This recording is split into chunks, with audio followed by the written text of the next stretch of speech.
Bonjour à tous, c'est Nicolas de la team de Top Mercato. Je suis très heureux de vous retrouver aujourd'hui pour une nouvelle vidéo pronostic. Au programme de cette vidéo, la troisième journée de la phase de Ligue de la Ligue Europa, avec notamment trois clubs français engagés. L'Olympique Lyonnais recevra le FC Bâle, le LOSC recevra le PAOK Salonique, tandis que l'OGC Nice se déplacera en Espagne sur la pelouse du Celta Vigo.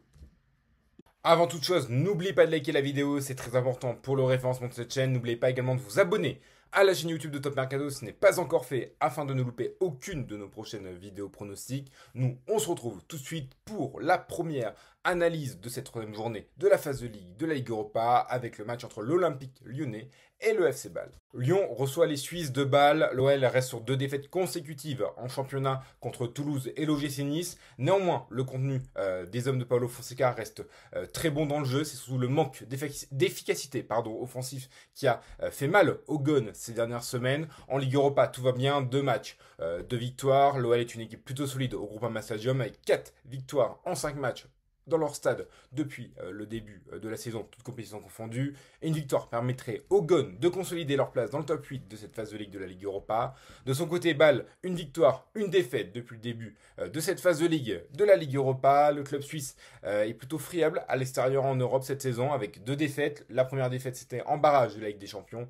Et la seconde défaite, c'était lors de cette phase de Ligue de la Ligue Europa. Avantage pour moi à Lyon dans ce match. Mon pronostic, victoire de l'OL et moins de 4,5 buts dans la rencontre avec une cote à 1,92. Le LOSC reçoit les Grecs du PAOK Salonique. Comme l'OL, Lille a remporté ses 2 premiers matchs de cette phase de Ligue de la Ligue Europa, dont un succès à l'extérieur sur la pelouse de l'AS Roma. Lille reste sur une victoire, une courte victoire en Ligue 1 face au FC Nantes à l'extérieur, victoire 1-0 dimanche dernier. C'est une équipe plutôt solide qui encaisse peu et qui marque peu. Les 7 derniers matchs du LOSC se sont soldés par moins de 4,5 buts dans la rencontre.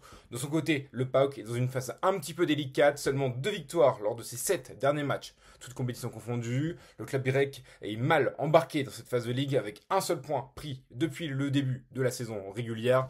Avantage au LOSC, surtout à domicile. Mon pronostic, la victoire de Lille avec moins de 4,5 buts dans la rencontre et une cote à 1,74. Celta Vigo, OGC Nice. Nice est sorti de la tête de l'eau le week-end dernier avec une victoire face à l'Olympique Lyonnais, 3-2. Néanmoins, les Aiglons sont toujours en grande difficulté en Europe. Ils n'ont pas gagné le moindre match européen, barrage compris, depuis mars 2023, une éternité. Le Celta est en grande difficulté cette saison en Liga avec 0 victoire. En Ligue Europa, c'est un petit peu mieux, une victoire, une défaite depuis le début de la saison régulière. Je vais quand même donner l'avantage au Celta Vigo, tant Nice semble délaisser une nouvelle fois la Coupe d'Europe cette saison. Mon pronostic, Celta Vigo ou match nul et moins de 3,5 buts dans la rencontre avec une cote à 1,68. Fenerbahçe Stuttgart, le Fener est invaincu depuis mai dernier à domicile et reste sur 3 clean sheets en 4 matchs, toutes compétitions confondues. Stuttgart est également en forme, 4 victoires lors de ses 6 derniers matchs et reste sur 3 victoires consécutives.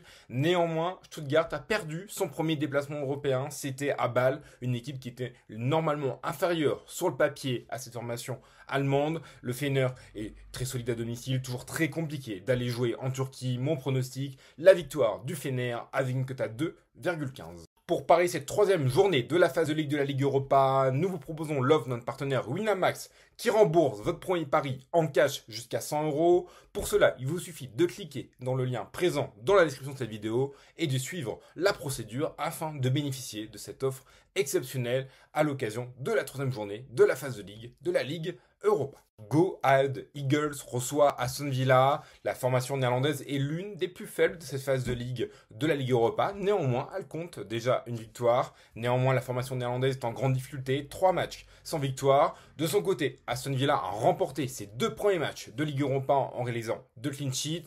Le club anglais est sur une belle dynamique avec 5 victoires consécutives, toutes compétitions confondues. Je ne vois pas les Anglais aller faire de détails aux Pays-Bas. Mon pronostic, la victoire d'Aston Villa avec une cote à 1,40. 41. Nottingham Forest, FC Porto, la formation anglaise est en grande difficulté, elle est au fond du trou même, 4 défaites consécutives et n'a pas remporté le moindre match lors de ses 10 derniers matchs, 0 victoire en Europa League et en Première Ligue depuis le début de la saison, ils sont 18e d'ailleurs de Première League, c'est assez alarmant, ils viennent de changer de coach, Porto de son côté, tout va bien, ils sont leaders du championnat du Portugal et ils ont remporté leurs 2 premiers matchs de Ligue Europa, ils sont sur une très belle série de 14 matchs sans la moindre défaite. Mon pronostic, la victoire de Porto avec une cote à 2,75. Genk reçoit le Betis Séville. La formation belge est mal embarquée dans cette phase de Ligue de la Ligue Europa avec 2 défaites lors des 2 premiers matchs. De son côté, le Betis est très solide à l'extérieur cette saison. 0 défaite en déplacement et reste sur 7 matchs sans défaite, toutes compétitions confondues. 6 des 8 derniers matchs de Betis se sont soldés par plus de 2,5 buts. Ce sont des rencontres souvent riches en buts, ce qui n'était pas forcément le cas du Betis ces dernières saisons. Mais en tout cas, cette année, les matchs du Betis sont spectaculaires. Genk reste sur 4 matchs en plus sans clean sheet. Ils encaissent beaucoup de buts, beaucoup de problèmes défensifs pour la formation belge. Mon pronostic, match nul ou victoire du Betis Séville et plus de 1,5 buts avec une cote à 1,64. Le SK Brann reçoit les Glasgow Rangers. La formation norvégienne reste sur une victoire en Ligue Europa après avoir perdu son premier match sur la pelouse du LOSC. Les Rangers sont en grande difficulté. 3 matchs sans victoire et 5 matchs sans clean sheet. Seulement 2 victoires pour les Écossais lors de leurs 10 derniers matchs, toutes compétitions confondues. Un début de saison très compliqué. Brann est sur une bonne dynamique. Ils jouent chez eux en Norvège. C'est jamais évident d'aller se déplacer là-bas. Mon pronostic, la victoire du SK Brann avec une cote à 2. Go. Mon ticket pour cette troisième journée de la phase de Ligue de la Ligue Europa. Victoire de l'OL et moins de 4,5 buts dans la rencontre. Victoire du LOSC et moins de 4,5 buts dans la rencontre. La victoire d'Aston Villa avec le Betis remboursé 6 matchs nuls, soit un combiné avec une cote totale à 7,35. N'oubliez pas qu'avec notre partenaire Winamax, votre premier pari est remboursé jusqu'à 100 € en cash. Il vous suffit de cliquer dans le lien présent dans la description de la vidéo pour bénéficier de cette offre. Voilà, c'est tout pour cette vidéo pronostic sur la troisième journée de la phase de Ligue de la Ligue Europa. J'espère que la vidéo vous aura plu. Si c'est le cas, n'hésitez pas à liker les vidéos. N'oubliez pas de vous abonner à la chaîne YouTube de Top Mercato si ce n'est pas encore fait et d'activer la cloche de notification pour ne louper aucune de nos prochaines vidéos pronostiques. Moi, je vous dis à très bientôt pour une nouvelle vidéo pronostic. C'était Nico. Ciao, ciao.